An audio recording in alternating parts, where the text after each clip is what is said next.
YouTube channel. আজি আমাৰ গাঁৱত ভঠেলি মেলা আছে। তো বহাগৰ 9 তাৰিখে প্ৰত্যেক বহাগৰ 9 তাৰিখে ভঠেলি উৎসৱ হয় আমাৰ গাঁৱত।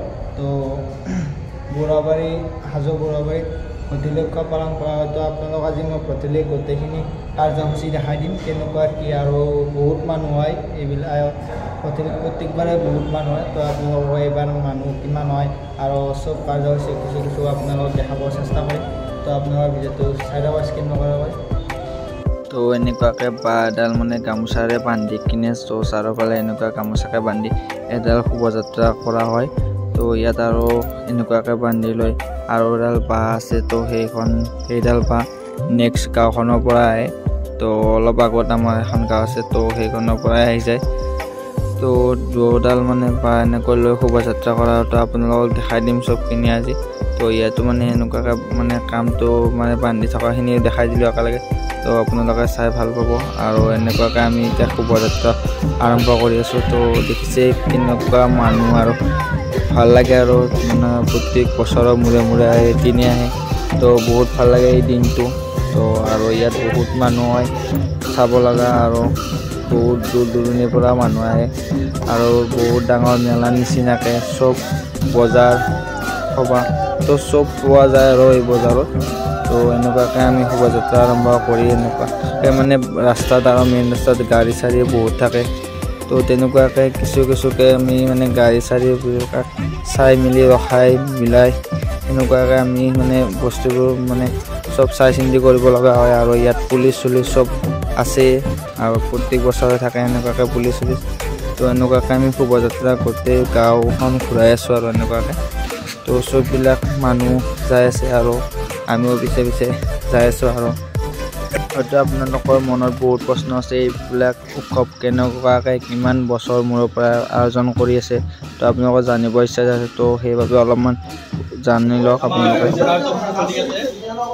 সকলো ৰাইজৰ সহযোগত আমি কাৰ্যসূচী আৰম্ভ কৰি চলাই নি আছোঁ। এতিয়াও আমাৰ চলি আছে, আৰু সমূহ ৰাইজৰ সহায় সহযোগিতা কামনা কৰি আমি কাৰ্যসূচী চলাই নিম বুলি আশা ৰাখিছোঁ। আমাৰ ইতিমধ্যে বাঁহৰ পাৰা উৰুৱা কাৰ্যসূচী সমাপন হৈছে।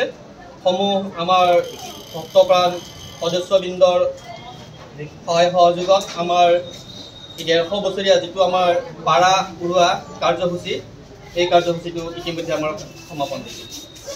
আবিৰ্ভাৱৰ পৰা আমাৰ এই অঞ্চলটোক ৰক্ষা কৰিবৰ কাৰণে তেখেতসকলে কৈ গৈছিল, আৰু সেই পৰম্পৰা অটুট ৰাখি আমি এতিয়ালৈকে এই পৰম্পৰা চলাই আহিছোঁ।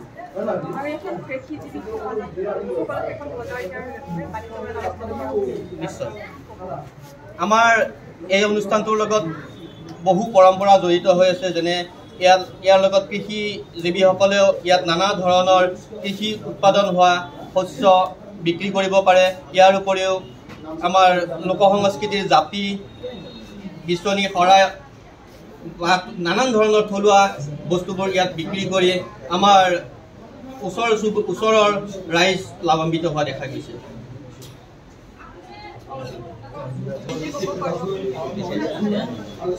এই বুঢ়াবাৰী গাঁৱৰ এই ভঠেলি মেলাখন প্ৰায় 150 বছৰ ধৰি আমাৰ ইয়াতে চলি আছে। আমাৰ পূৰ্বপুৰুষসকলে এইখন আৰম্ভ কৰিছিলে।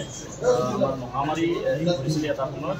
মহামাৰী প্ৰাদুৰ্ভাৱৰ পৰা ৰক্ষা কৰিবৰ কাৰণে আমাৰ পূৰ্বপুৰুষসকলে এই উৎসৱটো আৰম্ভ কৰিছিলে। ইয়াৰ লগে লগে আমাৰ উৎসৱটোৰ লগত জড়িত এখন মেলা আমাৰ ইয়াতে অনুষ্ঠিত হয়, ভঠেলি মেলা।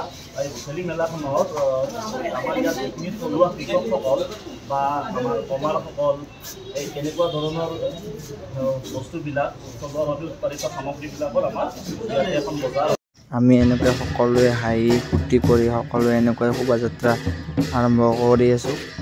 মই মানে এতিয়া মানে যাই আছোঁ, আৰু আপোনালোকে দেখিছে। আৰু আপোনালোকক মানে বহুত দিনৰ মানে মই মানে বহুত দিনত লং ভিডিঅ' দিয়াই নাছিলোঁ। তো টাইমে নাপাওঁ আজিকালি, সেইকাৰণে এতিয়া মই আপোনালোকক লং ভিডিঅ' এটা যিমান পাৰোঁ সিমান দেখাবলৈ চেষ্টা কৰি আছোঁ। আপোনালোকে গম পালে আমাৰ ভঠেলি উৎসৱটো কেনেকুৱাকৈ কিমান দিনৰ পৰা আয়োজন কৰা হৈছে। তো গোটেইখিনি আপোনালোকক মই কৈ দিব চেষ্টা কৰিছোঁ। আপোনালোকে গোটেইখিনি গম পালে ইতিমধ্যে। আপোনালোক গোটেইখিনি কথাই মই একদম ডিটেইলছ কৈ আপোনালোকক বুজাই দিছে, আৰু নিউজ লাইভত কৈ আছিল। তো সেইবাবে মই ভিডিঅ' কৰিলে আপোনালোকক দেখাই দিলোঁ। পিছে কিমান মানুহ, বহুত মানুহ জাম আছে, আৰু গাড়ীবিলাক চব ৰখি আছে আমি হোৱালৈকে। আৰু এতিয়া ৰাতি হৈ গ'ল। আজি ব্লগটো এইখিনিয়ে আছিল। আপোনালোকে যদি ভিডিঅ'টো চাই ভাল পালে তেনে like comment share and subscribe কৰি দিব। তো আজিলৈ বাই বাই।